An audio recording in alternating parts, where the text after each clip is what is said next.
It was a lengthy meeting at the Toronto Catholic District School Board spanning 7 hours. But at the end, the board voted to sanction a trustee for comparing LGBTQ terms to criminal acts. 7 hours and 12 delegates later, one issue spanning 1 year finally dealt with by the Toronto Catholic District School Board. It was completely disgraceful. The comments were offensive. They've never been retracted. There's been no apology despite numerous attempts. Bestiality, sexual relations between a human and an animal, pedophilia or pedophilia. Hold on.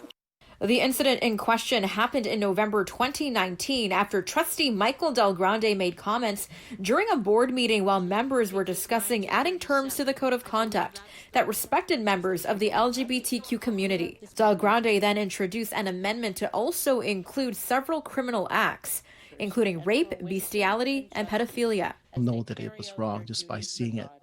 And the fact that it took this long is a reflection of what I've tried to say, that there are serious issues of trustee dysfunction and systemic homophobia that continue to have to be addressed. If this is happening at the board table in the eyes of the public, I can guarantee you that there are teachers and administrators out there who feel the same way, and that there are trustees and other boards who probably feel the same way. And we'll never know that until we start dealing with the problem, when we start moving it forward. The ministry has a duty to act at this point. In August, the Board of Trustees voted in a public session that Del Grande had not breached their code of conduct, even though a report prepared by a Toronto law firm hired by the TCDSB to investigate the matter said he did. Last night, the meeting centered around reconsidering that decision was met with heartfelt messages from the LGBTQ community, including words from former Premier Kathleen Wynne.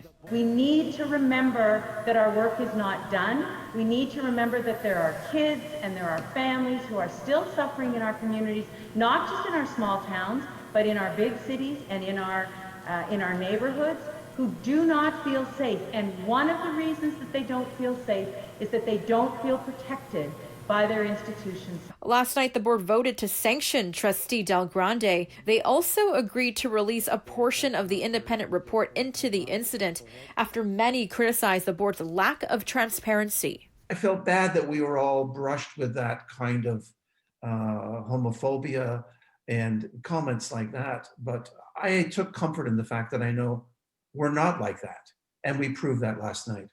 Trustee Del Grande will be required to make a public apology. He'll also be required to take equity training within the month.